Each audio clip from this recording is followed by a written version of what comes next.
Book 09. 1 Samuel.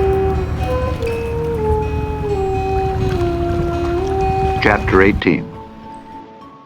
And it came to pass, when he had made an end of speaking unto Saul, that the soul of Jonathan was knit with the soul of David, and Jonathan loved him as his own soul.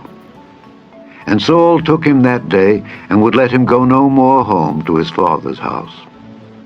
Then Jonathan and David made a covenant, because he loved him as his own soul. And Jonathan stripped himself of the robe that was upon him, and gave it to David, and his garments, even to his sword, and to his bow, and to his girdle. And David went out whithersoever Saul sent him, and behaved himself wisely. And Saul set him over the men of war, and he was accepted in the sight of all the people, and also in the sight of Saul's servants. And it came to pass, as they came, when David was returned from the slaughter of the Philistine, that the women came out of all cities of Israel, singing and dancing, to meet King Saul with tabrets, with joy, and with instruments of music. And the women answered one another as they played, and said, Saul hath slain his thousands, and David his 10,000s. And Saul was very wroth, and the saying displeased him. And he said, They have ascribed unto David 10,000s, and to me they have ascribed but thousands. And what can he have more but the kingdom? And Saul eyed David from that day and forward. And it came to pass on the morrow that the evil spirit from God came upon Saul, and he prophesied in the midst of the house. And David played with his hand as at other times. And there was a javelin in Saul's hand. And Saul cast the javelin, for he said, I will smite David even to the wall with it. And David avoided out of his presence twice. And Saul was afraid of David, because the Lord was with him, and was departed from Saul. Therefore Saul removed him from him, and made him his captain over 1,000. And he went out and came in before the people. And David behaved himself wisely in all his ways, and the Lord was with him. Wherefore, when Saul saw that he behaved himself very wisely, he was afraid of him. But all Israel and Judah loved David, because he went out and came in before them. And Saul said to David, Behold my elder daughter Merab, her will I give thee to wife. Only be thou valiant for me, and fight the Lord's battles. For Saul said, Let not mine hand be upon him, but let the hand of the Philistines be upon him.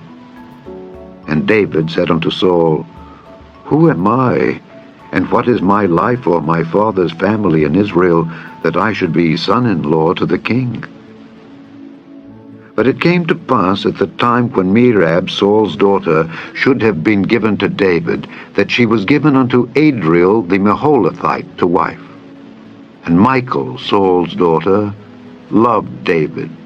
And they told Saul, and the thing pleased him. And Saul said, I will give him her, that she may be a snare to him, and that the hand of the Philistines may be against him. Wherefore Saul said to David, Thou shalt this day be my son-in-law in the one of the twain. And Saul commanded his servants, saying, Commune with David secretly, and say, Behold, the king hath delight in thee, and all his servants love thee. Now therefore be the king's son-in-law. And Saul's servants spake those words in the ears of David, and David said, Seemeth it to you a light thing to be a king's son-in-law, seeing that I am a poor man, and lightly esteemed? And the servants of Saul told him, saying, On this manner spake David. And Saul said, Thus shall ye say to David, The king desireth not any dowry, but 100 foreskins of the Philistines, to be avenged of the king's enemies. But Saul thought to make David fall by the hand of the Philistines. And when his servants told David these words, it pleased David well to be the king's son-in-law. And the days were not expired. Wherefore David arose and went, he and his men, and slew of the Philistines 200 men. And David brought their foreskins, and they gave them in full tale to the king, that he might be the king's son-in-law. And Saul gave him Michal his daughter to wife. And Saul saw and knew that the Lord was with David, and that Michal, Saul's daughter, loved him. And Saul was yet the more afraid of David. And Saul became David's enemy continually. Then the princes of the Philistines went forth, and it came to pass after they went forth that David behaved himself more wisely than all the servants of Saul, so that his name was much set by. Chapter 19. And Saul spake to Jonathan his son and to all his servants, that they should kill David. But Jonathan Saul's son delighted much in David, and Jonathan told David, saying, Saul my father seeketh to kill thee. Now therefore I pray thee, take heed to thyself until the morning, and abide in a secret place, and hide thyself. And I will go out and stand beside my father in the field where thou art, and I will commune with my father of thee. And what I see, that I will tell thee. And Jonathan spake good of David unto Saul his father, and said unto him, Let not the king sin against his servant, against David, because he hath not sinned against thee, and because his works have been to thee word very good. For he did put his life in his hand, and slew the Philistine, and the Lord wrought a great salvation for all Israel. Thou sawest it, and didst rejoice. Wherefore then wilt thou sin against innocent blood, to slay David without a cause? And Saul hearkened unto the voice of Jonathan, and Saul sware, As the Lord liveth, he shall not be slain. And Jonathan called David, and Jonathan showed him all those things. And Jonathan brought David to Saul, and he was in his presence, as in times past. And there was war again, and David went out and fought with the Philistines, and slew them with a great slaughter, and they fled from him. And the evil spirit from the Lord was upon Saul, as he sat in his house with his javelin in his hand, and David played with his hand. And Saul sought to smite David even to the wall with the javelin, but he slipped away out of Saul's presence, and he smote the javelin into the wall. And David fled and escaped that night. Saul also sent messengers unto David's house to watch him and to slay him in the morning. And Michal, David's wife, told him, saying, If thou save not thy life tonight, tomorrow thou shalt be slain. So Michal let David down through a window, and he went and fled and escaped. And Michal took an image, and laid it in the bed, and put a pillow of goat's hair for his bolster, and covered it with a cloth. And when Saul sent messengers to take David, she said, He is sick. And Saul sent the messengers again to see David, saying, Bring him up to me in the bed, that I may slay him. And when the messengers were come in, behold, there was an image in the bed, with a pillow of goat's hair for his bolster. And Saul said unto Michal, Why hast thou deceived me so, and sent away mine enemy, that he is escaped?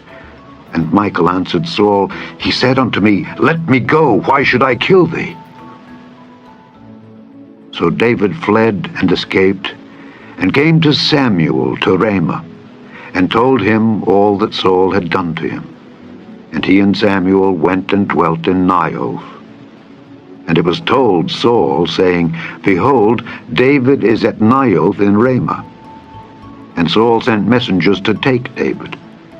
And when they saw the company of the prophets prophesying, and Samuel standing as appointed over them, the Spirit of God was upon the messengers of Saul, and they also prophesied. And when it was told Saul, he sent other messengers, and they prophesied likewise. And Saul sent messengers again the third time, and they prophesied also. Then went he also to Ramah, and came to a great well that is in Seku. And he asked and said, Where are Samuel and David? And one said, Behold, they be at Naioth in Ramah. And he went thither to Naioth in Ramah. And the Spirit of God was upon him also, and he went on and prophesied until he came to Naioth in Ramah. And he stripped off his clothes also, and prophesied before Samuel in like manner, and laid down naked all that day and all that night. Wherefore they say, Is Saul also among the prophets?